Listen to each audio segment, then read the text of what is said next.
Welcome to our 2026 preview of the New Orleans Saints. We're going to break down 3 things we like about the Saints, followed by 3 things we don't like. Then we'll go over the schedule. At the end of the video, we'll give our season win total prediction. Now, let's start off with the first thing we like about the Saints. The first thing we like about the Saints is starting quarterback Tyler Shough. And the thing is, I don't like usually just doing one player, but the thing is, the Saints were in salary cap hell. Their top 2 quarterbacks are on rookie deals, a 2nd and a 5th round draft pick. That's how you make the salary cap, is pay your quarterbacks almost nothing. But Tyler Shough was 5-4 last year as a starting quarterback, and the only thing about him was that, can he stay healthy? Well, when he started, he didn't have any injury issues and played like a top-tier quarterback. So you got a guy on a rookie contract, on a 2nd-round rookie contract, so you're paying him significantly less than you would for a 1st-round quarterback. That allows you to allocate funds elsewhere, which is important and directly relates to the second thing we like about the Saints, and that is their improved offensive weapons. This offseason, the Saints made one of the best free agent signings since signing Travis Etienne. Kenneth Walker was signed for more money, and I think Etienne would have been a better fit for both the Chiefs and the Saints. I think he a better player for less money. And then you still got Alvin Kamara, who, as I'm making this video, got injured, but he's not going to miss too much time. But what I really like that the Saints did is they got 3 rookie receivers. You got Jordan Tyson, who's going to miss probably the first 2 months of the season, but when he comes back, he's going to still play for more than half the games, barring another injury. But talent-wise, nobody questioned the talent. You also got Bryce Lance in the 4th round. After his great combine, a lot of people thought he'd be a 2nd-round receiver given in the 4th round. And then 6th-round pick, Marion Brown, who's making the team, but he's going to be a special teams guy. But I think he'll still contribute in this offense. He may just get like 2 to 5 touches a game, use them on end arounds. A smaller guy, more of a special teams player, but you have 3 added receivers to this roster. You keep in mind you still got Chris Olave, who's one of the best receivers in all of football, and you also have Juwan Johnson, who had his best season of converted receiver, the tight end, who had his best receiving stats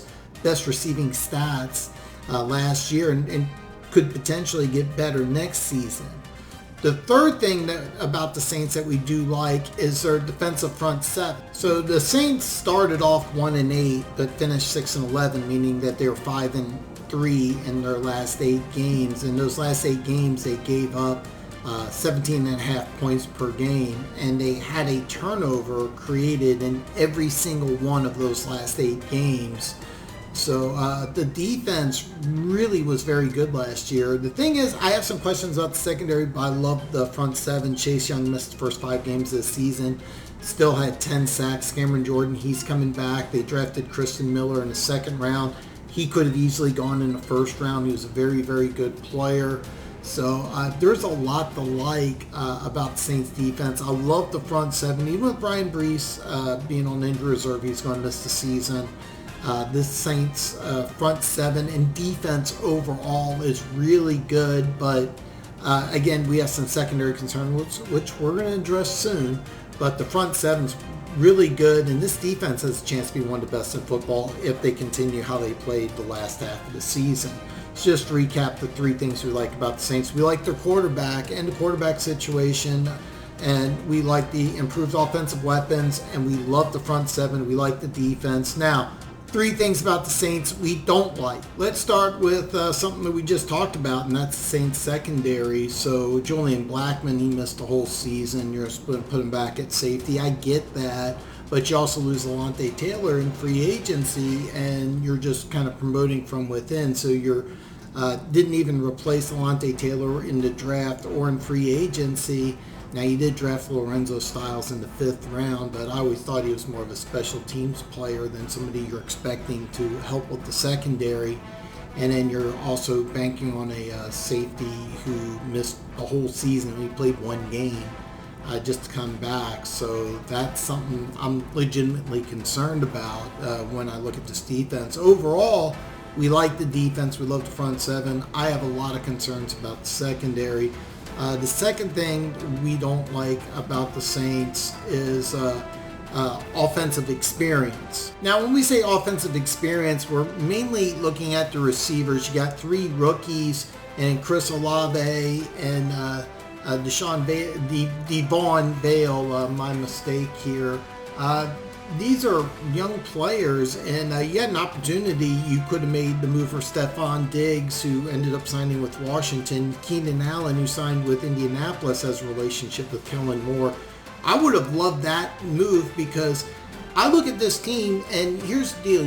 You brought in Zach Wilson, who has limited starting experience, but you have a second-year quarterback backed up by a third-year quarterback, and then you have a very young receiving room.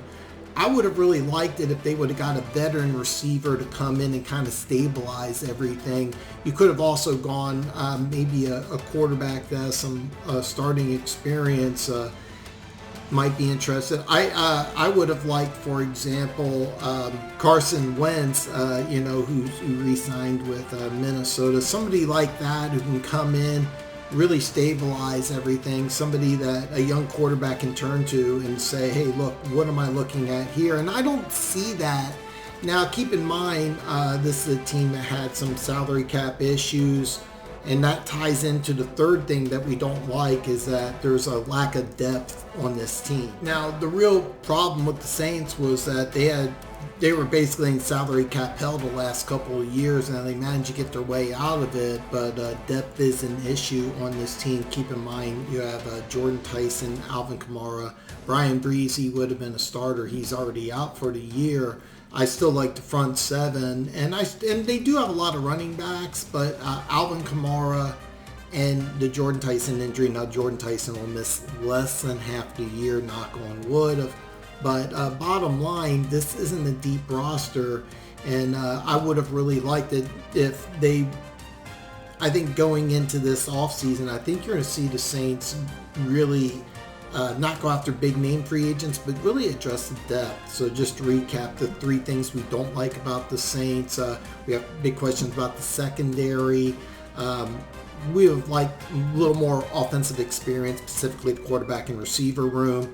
And this team doesn't have a lot of depth. Now, let's take a look at the Saints' schedule. Now, the first thing we look at when we look at an NFL schedule is when's the bye, and we got Week 8 bye. And the good thing is that after Week 8, you should have both Jordan Tyson and Alvin Kamara healthy. So right after the bye, you got 2 home games against Cleveland and Carolina. You should be able to set yourself up for success. One thing when I look at this schedule, I'm looking at between Weeks 3 and Week 10. You have the bye Week 8, a neutral site game against Pittsburgh, and then the only road game is at New York, which is a very winnable game. So you got 3 home games, a road game against New York, neutral site game, a bye followed by 2 home games. You have to take advantage of this. I'm thinking out of these 7 games, you really want to go 5-2 to put yourself in a good situation, because between weeks 11 and 16, there's only 2 home games and you have 5 road games. You finished the season with a home game against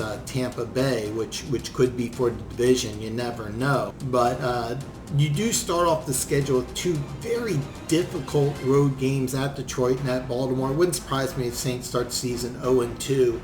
But then home against the Raiders, Falcons, and Vikings, and then the road game at the Giants, and then the neutral site game against Pittsburgh. You have an advantage of going into the bye, possibly 4-3, maybe 3-4, but after your bye, you got 2 very winnable home games before you end up with that tough 7-week stretch with only 2 home games. So I really think that before you hit week 11, you have to have a winning record, or else you're just in bad shape. So it depends on how things go. But again, overall it's a pretty favorable schedule, but you gotta win early, because if you don't, those road games is really tough to win on the road in the NFL. Now let's get to the DTF official prediction. The official DTF win total prediction, we're given a big spread here. We're going to go between 8 and 11 wins. We wanted to go 9-11. We're not 100% sure. The thing is, if you're into sports betting, I'm just looking at DraftKings right now. 7.5 wins over is negative 120, but you can adjust the win total. If you go to 8.5, it's plus 150. And, we would probably recommend over 8.5 at plus 150 because you're getting such a good number, but we would take 7.5 definitely, because we do think the Saints are going to be a good team. We're actually closer to thinking 10 to 11 than we are 8 to 9. We're very high on the Saints, but there are some secondary concerns. You got some good quarterbacks in the NFC South, even though the winner of the NFC South the last several years have been an 8-win team. That's not going to happen this year. The teams are a lot more improved in the NFC South overall than they have been in the past. So that's why we're giving a big spread here, but we're closer to 10 to 11 wins than we are 8 to 9, but we're going to go 8 to 11. It is a large spread. Now, please check out all of our previews. Even though we're late getting them out, we're going to try our best to do all 32. So try to watch them all, and we hope to see you back very soon.